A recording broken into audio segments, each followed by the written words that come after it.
You're listening to the Bloodshed Baddies.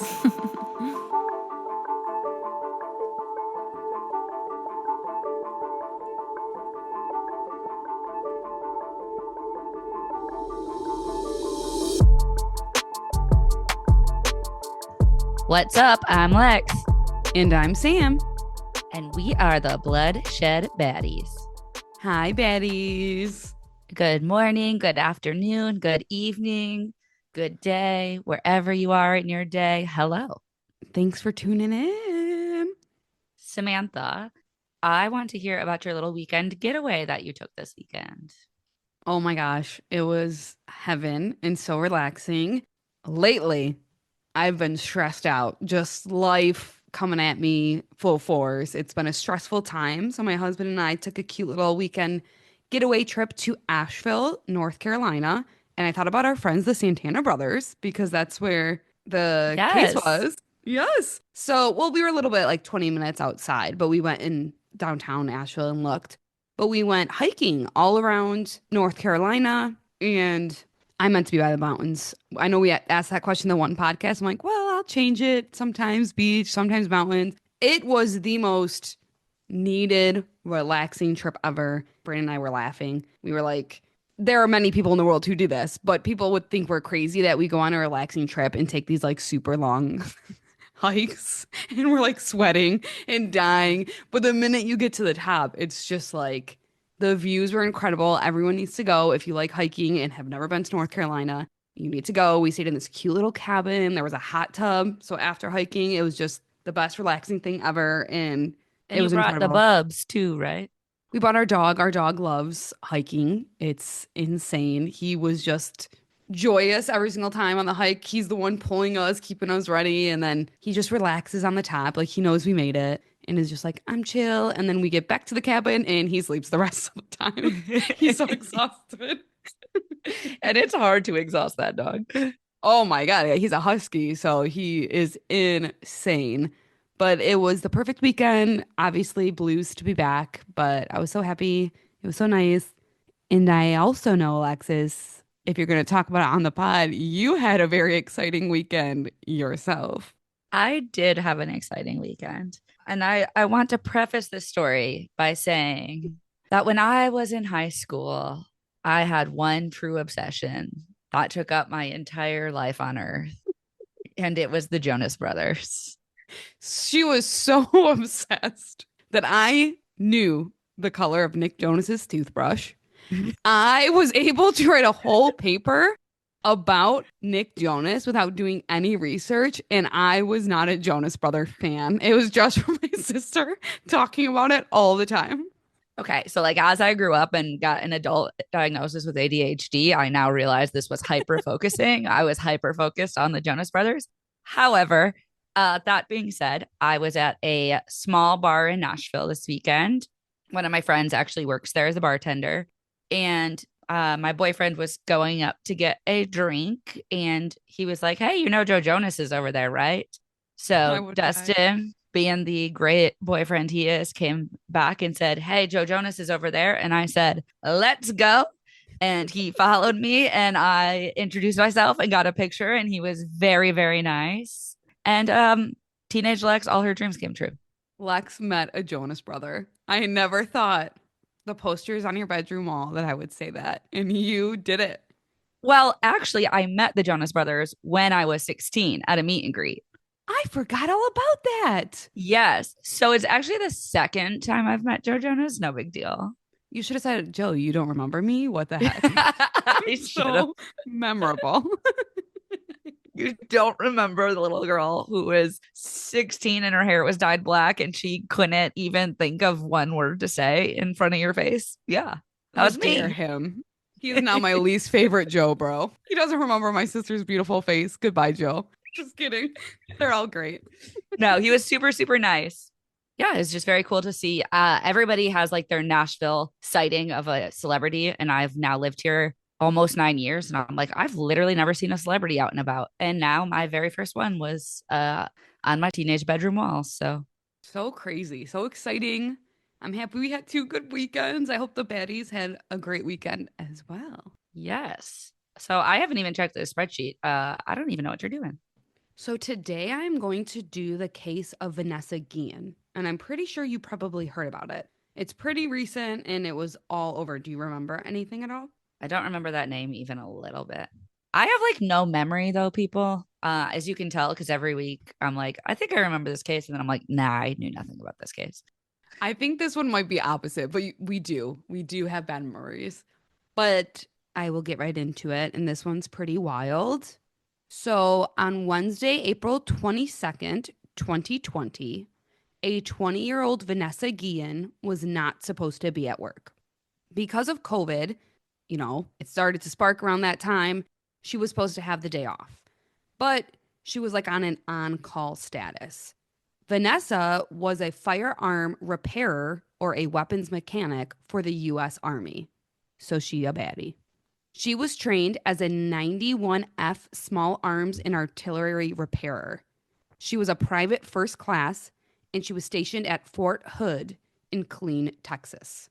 Quick side note, Fort Hood was renamed to Fort Cavazos in 2023, but I'm going to continue to refer to it as Fort Hood since that is what it was named at the time of all of this.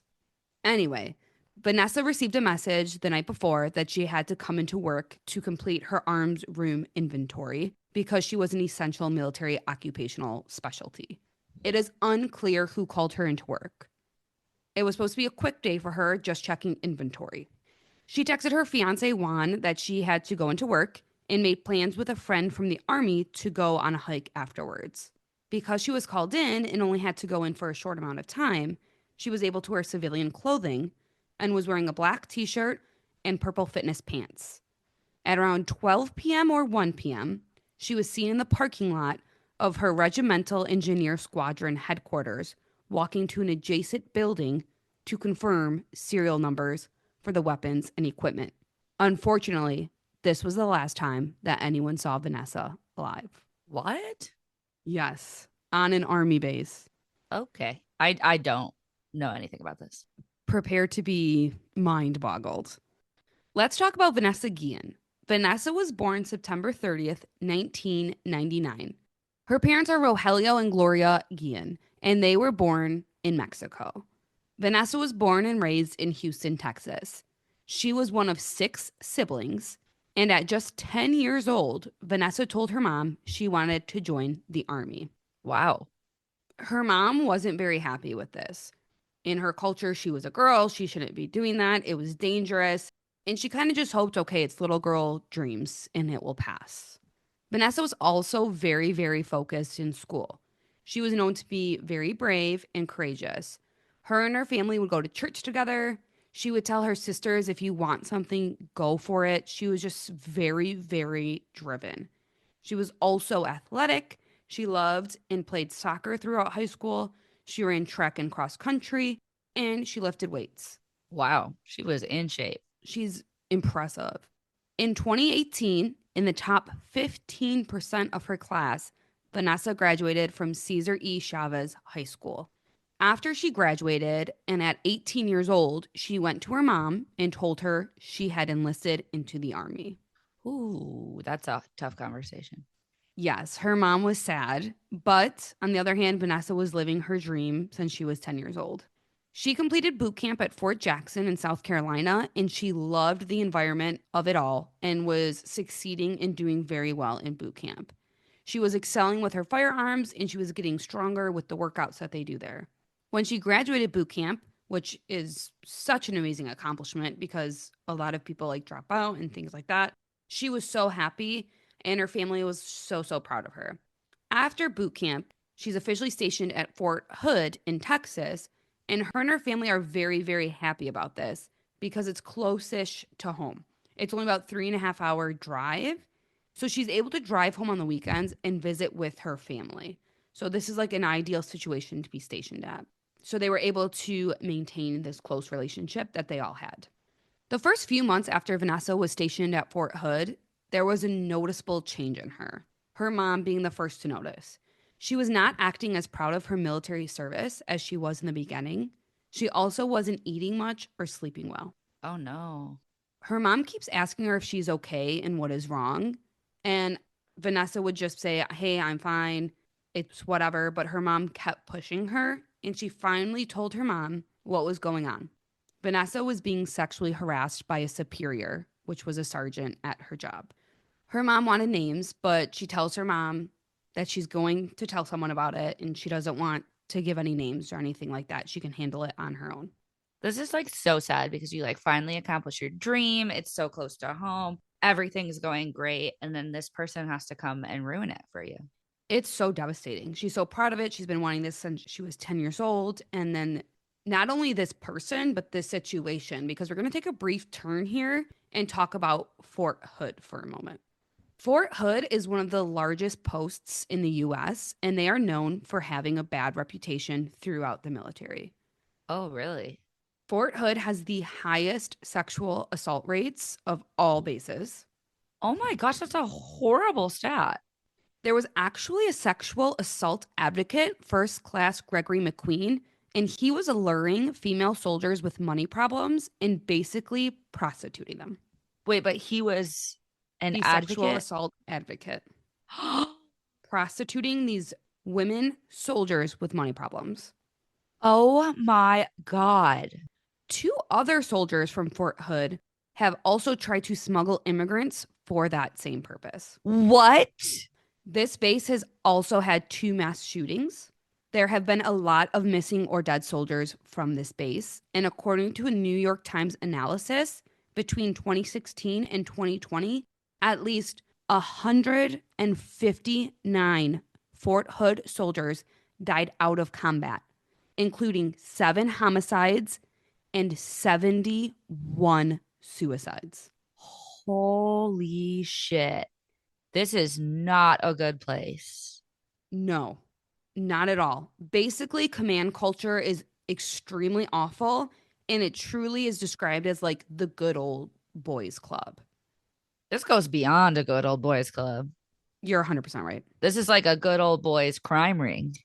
Yes. Which is really unfortunate and can definitely dampen the spirits of someone like Vanessa, who was really proud of being in the military, as she should be. But then this bad experience in it, and she sees all of this awfulness going on around her and experiences herself, and it just isn't fair at all to anyone in that situation. And like everyone here knows who's had like a stressful or hard job or a job that they don't like or that the culture's not great at, that it really affects your life. And you are there on that base way more than just a Yes. 9 to 5. And then also, like, I had a situation like that and I ended up leaving. I had the opportunity where I was able to leave that job. It's not easy to leave the military. You're stationed Yeah. there for a contracted time. I'm sure it's possible. I don't know the background of it, but it has to be a lot more difficult than, like, oh, I quit. And it sounds like if even the sexual assault advocate is in on this, there's not really anybody you can even go to. Exactly. Now, at first, when this all happened, the Army said there was no evidence that Vanessa experienced sexual harassment, which, like, I feel like actual evidence of sexual harassment would be difficult to find. Yeah, unless it's like on videotape or over text messages, but there's a lot of ways that could not happen. Exactly. But after the Army investigated it, not until like May of 2021, it was officially said that Vanessa did informally report that she had been sexually harassed on two occasions by a fellow soldier at Fort Hood.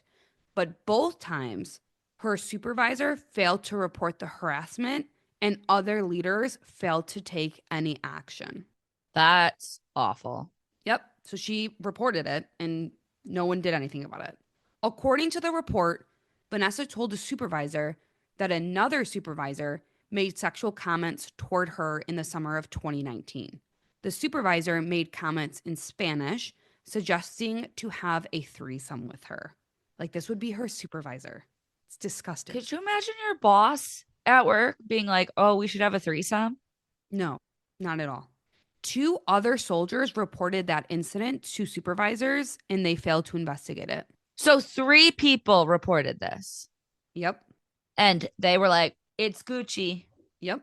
The other incident, she was doing some field work and she was like washing up in the field And the same soldier tried like watching her and being really gross and like creepy about it, saying weird things. Ew. Although they refused to give names in the Army investigation, they do find there was a pattern of mistreatment from this supervisor. Sick man who let power go to his head and is taking advantage of his position of power. Yes. And again, like we said earlier, she's being brave enough to report this and has to endure this, and nothing happens. And that's just really disheartening. Back to April 22nd, though. No one is hearing from Vanessa anymore. Not her fiance, not her family, not her friend that she was supposed to meet up with after work. Juan, her fiance, calls her sisters and he says he's worried and asks if they heard from her. The sisters are also worried and they end up telling their mom. So now her mom's extremely worried as well. Her family calls the sergeant she works under and he says that no one has seen Vanessa since lunchtime. Imagine the stress and hurt from hearing that as her family. Ugh. The friend she was supposed to go hiking with also worked at the base. So he goes where she was working and all of her stuff was still there. Her car Oh, no, keys, no, no, no, no. her barracks room key, her ID card, and her wallet. Not good. No. There are also no cameras to check out what happened. One of her sisters and Juan get into the car and drive to base. Remember, it's like 3.5 hours away. So when they get there, it's not until like 3 in the morning. They try calling the sergeant as soon as they get there, but there is no answer. So they end up having to get a hotel room for the evening or for the morning. Now, the 3rd Cavalry Regiment leaders did say they made contact with Vanessa's family the evening of April 22nd in an effort to locate if the family had any whereabouts of her location. But unfortunately, communication from the Army wasn't great after that. Army officials also labeled Vanessa as AWOL, or absent without official leave, at first. Because, according to them, they lacked sufficient evidence of the status, even with the suspiciousness, though, of her things being at her workstation still. Unfortunately, this is problematic because with AWOL, people think she ran away and they aren't looking into the suspicions of something sinister happening there. Since then, though, the Army has published a new policy on duty status to correct that gap. That's good. At least something was done. Yes. Through the Army investigation, they see that the last person Vanessa texted was U.S. Army Specialist Aaron Robinson, who was also working at that time. I am assuming it was something work related. So they questioned him, and he said that Vanessa walked over to his workstation. He read the serial numbers for her, gave her the paperwork, and then she left. He says that is when she was in the parking lot and went missing. The next day, almost 24 hours after Vanessa went missing, the sister and Juan get on base to meet with Army officials. The leaders say they had additional phone conversations with the family. Vanessa's sister said the Army was being very tight lipped and not forthcoming with information. The Army officials weren't saying much, and it was just really odd. They did take her to her sister's room to see if anything was missing, but she found it very strange that they just had Vanessa's room key and ID in their own pocket. Wait, what? Yes. So she was like, at the time, I just wanted to get in the room and look for stuff, but shouldn't that be evidence? It was left there And also, like, why are you carrying it around? just in a pocket. It was very weird. After this, Vanessa is officially reported missing, and her parents end up making the drive to Killeen as well. April 24th, 2 days after Vanessa was last seen, the U.S. Army Criminal Investigation Division, or CID, posted a news release asking for the public's help in finding her. At the time, this division was very understaffed and they only had like 3 years experience and there were no experts in this division, which hindered the investigation tremendously. I would say. A reporter reaches out to her sister, and since the sister isn't getting anywhere with the Army officials, Vanessa's sister asks the reporter to contact the military police at Fort Hood for her. So Yeah, girl. yes, her family is absolutely incredible. So this is starting to garner media attention. Thousands of soldiers are also searching the buildings, the barracks, fields around base, training areas, lakes, and trails at and near Fort Hood. That's what I think is interesting is that they were like, how can the public help when she went missing on an army base where there's typically no public? Exactly. And I understand she could have like gotten off the army base and somebody in the public would have seen her, but like it seems like we're very much projecting outwards. She might have ran away. The public could help us, not like, yo, let's look on the inside. I agree. So, through all of their searches, no one can find her. Her family and their lawyer will also end up getting a third party source to help in the search as well.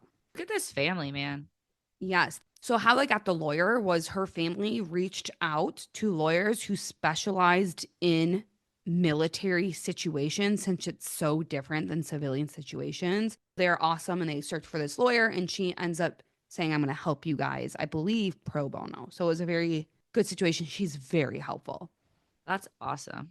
On June 30th, a little over 2 months since Vanessa's disappearance, and unfortunately on her sister's birthday, remains were found in three shallow graves near the Leon River in Bell County, Texas, which is part of the Clean area.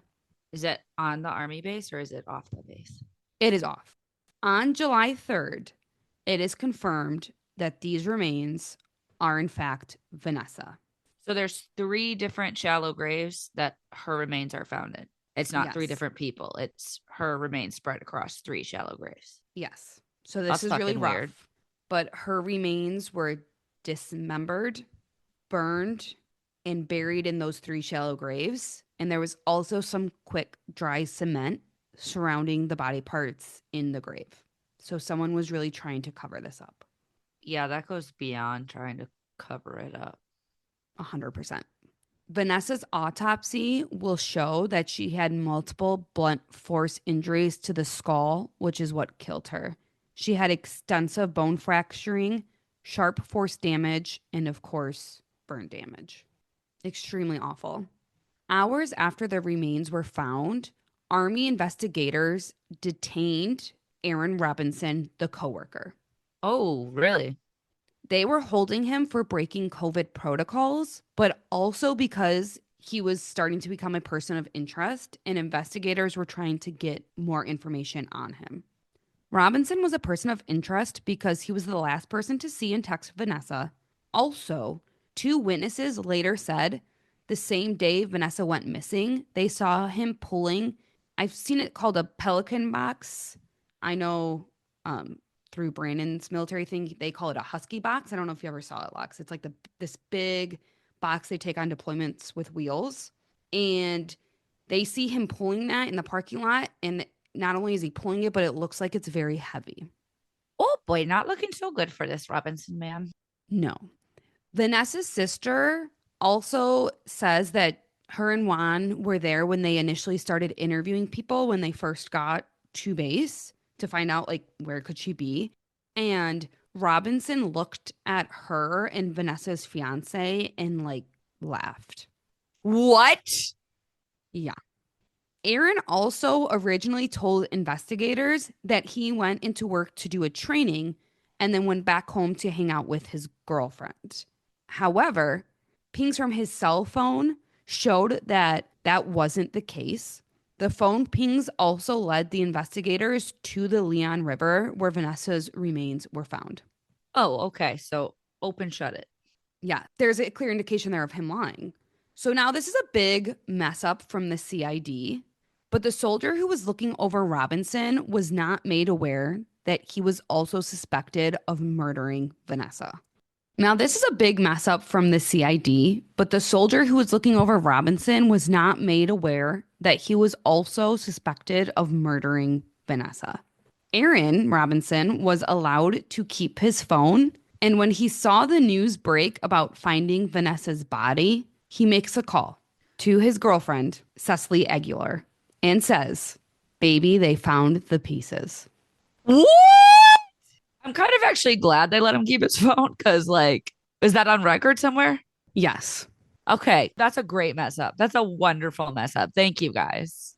He also sent his girlfriend the articles about the remains being discovered. Then Aaron Robinson somehow escapes. No, he does not. Like how? You are being held at an army base, At an Fort army Hood, base. and you escape. And he escapes off the base, which is even more wild bonkers to me because the police locate him 6 miles away. 6 miles? When they confront him, he pulls out a gun and shoots himself. Aaron Robinson kills No. himself. No. Investigators did not find quote unquote credible evidence that Aaron Robinson was one of the people who sexually harassed Vanessa or that they had any type of relationship like friendship outside of their professional one. However, it is important to note that Robinson was reported for sexually harassing another female soldier. And Vanessa's lawyer and family fully believe that he was one of the people sexually harassing Vanessa. Because remember, she said there was a couple or two, I believe. Yes. And also, I mean, it doesn't really make sense to murder somebody that you have no relationship to just for fun. I mean, I know it happens sometimes, but with his history, that doesn't really make sense to me. No, and there will be like a story that I'll say later in this, but I'm pretty sure I'm in agreement with Vanessa's family and lawyer. It wasn't until July 9th that they finally searched the armory room where Robinson worked. So she went missing April. They did not search or look at where Robinson was working until July 9th. What? More than 2 months since Vanessa disappeared and days after the body was found. What? Yeah. Wait, so he literally, okay, he's a person of interest, but you never searched that. And then he literally flees when the body is found. And you're like, nah, we don't need to search it yet. I find it wild that they know that she went into that room. Why wouldn't you search it that next day? Why is that not the first place you looked? Agreed. When they did search it July 9th, they found traces of blood as well as a toolkit that was missing a hammer. So he did it like in that room Yes. or something. He did something in that room. And also, it sounds like, oh, it's just missing a hammer, but that's extremely wild to me because of Brandon. I know that this inventory process is like so insane. And like, if where Brandon works, they were missing a hammer, no one would leave until said hammer was found. So I was like, how does that even happen for 2 months? But anyway, that is probably what he used to bludgeon her. Because remember the autopsy, she was bludgeoned multiple times. Uh, I just like, I have no words. We didn't search it and something's missing and there's blood, but it's fine. We waited 3 months. And unfortunately, it was very brutal, but also kind of insane that one, they didn't search the room before this, like we're freaking out about. And two, he had not a lot of time to clean up a lot of blood very quickly without notice. So something interesting to think about. I am trying to like be aware that this was during COVID. So like only essential employees could be there. And it was on a call-in basis. And maybe there just wasn't a lot of people around. But True. I still cannot get over the fact that this happened where he was working on this day. Yes, and an army base. But after the phone call and the incident where he shoots himself, Robinson's girlfriend, Cecily Aguilar, is also arrested. She is officially arrested on second-degree felony, tampering, fabricating physical evidence with intent to impair a human corpse charge, and federal authorities also filed a conspiracy to tamper with evidence charge. Cecily was born June 8th, 1998, and is from Jackson County, Michigan.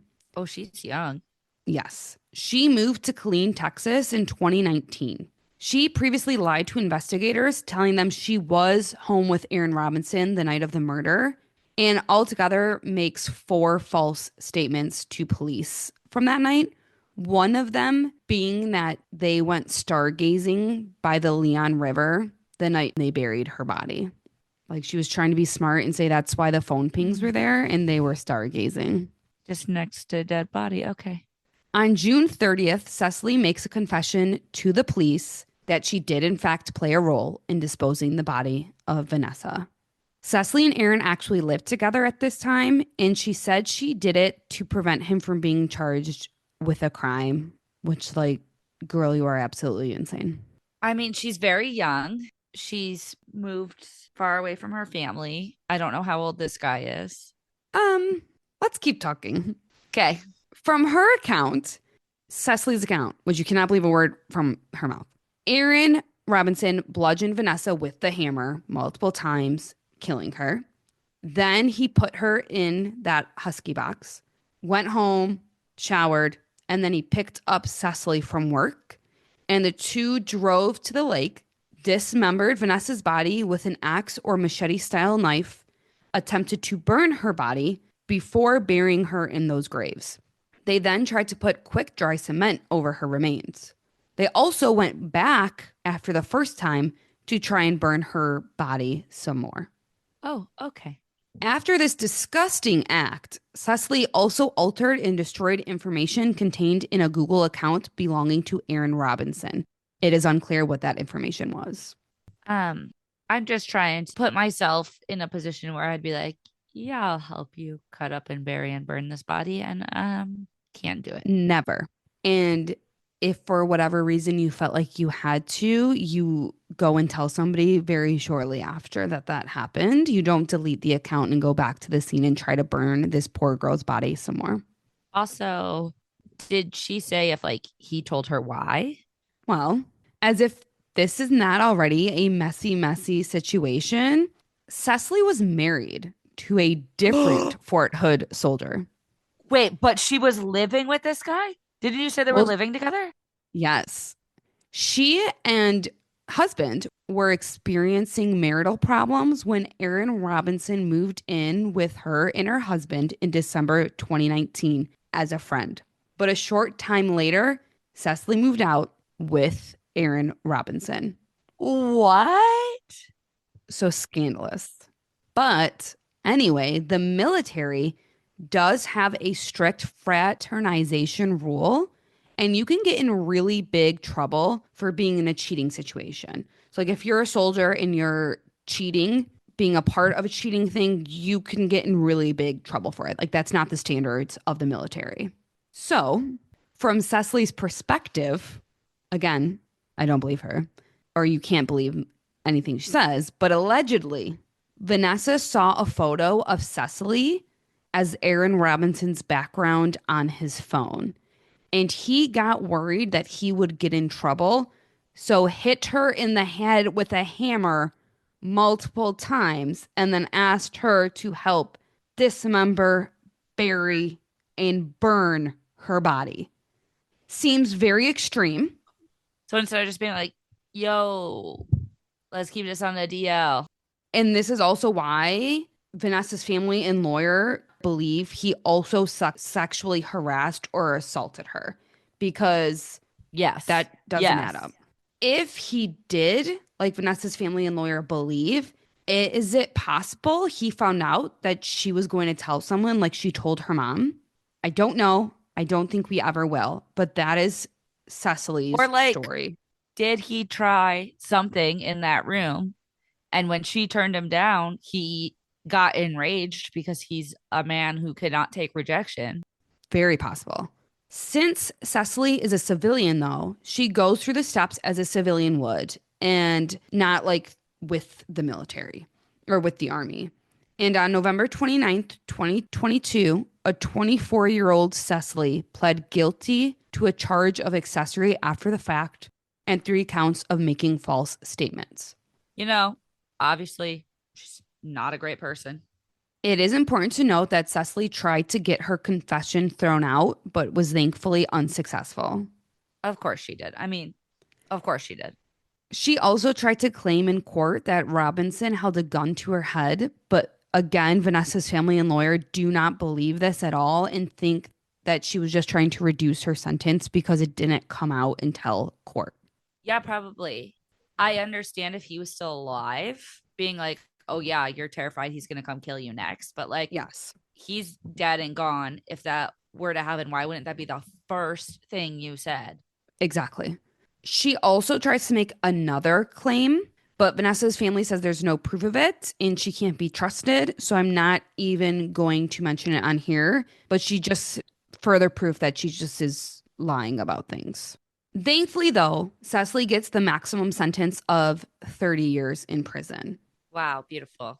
Allegedly, from one source, she did tell her estranged husband about this, and he told someone from his command, but they never reported it. Probably not surprising if it did happen based on everything else that's been not reported in this case, but also sounds like a lot of he said, she said. Yes. Her husband officially filed for divorce a month after, but very oddly and sadly, he was actually fatally shot June 19th, 2023, in Jackson, Michigan, during a domestic incident. Not related, just odd. Whoa, that's Messy. weird. But I'm glad Cecily got the maximum sentence because it's insane and she's terrible. She's an awful person. And I honestly hope she is miserable rotting in jail. Now, if there could be any light in this situation at all, it is the immense love and fight her family went through during all of this. From the day of her disappearance, her family did not stop fighting to get answers. They drove to Fort Hood. They met with who they could. They tried to get the answers they deserved. They found the lawyer that specializes in military cases. They recognized that the system in place for the military at the time had failed their sister, and they fought for what was right. So I'm just going to run through the incredible ways that people showed up for Vanessa Guillén. Her friend, shortly after, made a social media post basically being like, "Where is Vanessa? There's no answers. No one can tell us anything." And she wanted to get the public's attention. The post blew up. It got the word out, and people started searching for her. Vanessa's family also got her story all over the media to raise attention to the lack of military participation in the fight to look for Vanessa and get answers for what happened. The first week of May, her sisters in the community also started protesting outside Fort Hood. Wow. With frustration from the lack of answers and help, her sister also makes a post about the sexual harassment at Fort Hood and the unjust ways they were treating her family, and the hashtag I am Vanessa Guillén is born. Military personnel all over use this hashtag to talk about the abuse they have endured being in the military, which is awfully upsetting how common it is. That gives me goosebumps. I legit have goosebumps as well. With the awareness of sexual harassment and abuse, protest, murals, and posters go on all across the globe. People are showing up for Vanessa and military personnel going through this, and it is causing Fort Hood and the Army to face the issues with some of the protocols in place. Her amazing family then, with the help of their lawyer, decide they want to do more, and they go and fight legislation to get justice for Vanessa and other military members, because if it happened to their sister, they realize that it could happen to anyone. Her family and their lawyer create the I Am Vanessa Guillén bill to improve the responses of the Department of Defense to sex-related offenses and other purposes as well. Basically, there is a chain of command in the military, and from my understanding, Vanessa was being sexually harassed by a higher-up. She would report this to her chain of command, and then the higher-ups would do the investigation and decide the punishments or what were to happen. Her family wants soldiers to feel safe being recruited, safe serving the nation, and safe reporting sexual harassment. So they are proposing a different way of doing this to have like a third party handle this, which is how it should be. Yeah, that makes a lot more sense than having your boss's boss look into it for you. Yes. In August 2020, the family meets with the president and he backs them up in this fight to justice and says he will get to the bottom and investigate Vanessa's murder further. And he basically backs this bill.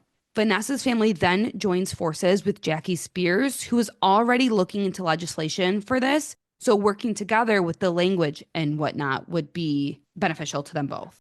Unfortunately, when they were supposed to present the bill on the floor, it never made it and failed to advance. But this does not stop her family, and they decide to introduce a new bill. Then they go to DC, and they meet with congressmen and women all over to get them to back the bill. Now, Senator Gillibrand had a similar bill, and they didn't want these competing bills. One was in the Senate and one was in the House. So I'm not super familiar with this process, but it would be bad for these two competing bills. So they decide to marry the bills and come up with the Vanessa Guillén Military Justice Improvement Act. This act makes sure that for certain offenses, the commanders have significant trial experience and is outside the chain of command of the member subject to the charges. So positive changes to start. Mm-hmm. December 15th, 2021, the House passed the bill, and then the act was passed by the NDAA in 2022. So through this legislation, they found that 1 in 5 women said they have been sexually assaulted in the military. And that is Holy shit. insane in just women. So that's not even everybody. Holy shit. In Could you this, imagine having a 1 in 5 chance of being sexually harassed at work? no, it's awful. It is extremely awful. In December 2020, the Army found major flaws in the culture at Fort Hood, specifically where Vanessa was stationed. Through this and the media attention, civilian members were a part of a review committee and spent several days reviewing background and then did a 2-week fact finding mission for Fort Hood. Their review found that base leadership blocked sexual assault reporting, shamed victims, and failed to identify textbook examples of grooming and multiple serial offenders. Ew. It also pointed out structural flaws in the Army's sexual harassment assault response and prevention, or SHARP program. Over a dozen Army officials were disciplined, fired, or suspended. Let's go. Yes, another positive. Her sister Myra now heads the I Am Vanessa Guillén Foundation, which is a nonprofit organization that gives a voice to survivors of sexual abuse in the military. They also work with Congress for more work to be done with military reforms, such as the I Am Vanessa Guillén Act. So her family took this extremely devastating situation and are helping millions and millions of people through their fight for justice. That's incredible because it really does truly sound like if her family didn't come down there and demand answers, that this would have all just went away. I 110% agree with you. It would have been brushed in the rug, just like all the other wrongdoings at Fort Hood. Yeah, it would have been she went AWOL the end. Yep. Let's never look into it further. And that's terrifying to know that Yes. somebody could murder a human being on an army base and get away with it. Yeah. If it wasn't for her family, the media attention, her lawyer, them fighting, them saying we deserve answers, I think you are on the nail with that. But that is the very unfortunate murder of Vanessa Guillen. Wow, that's heavy. Super heavy. So insane. I did ask Brandon while I was researching this, like, what happens if someone gets sexually assaulted on your base? What do you guys do?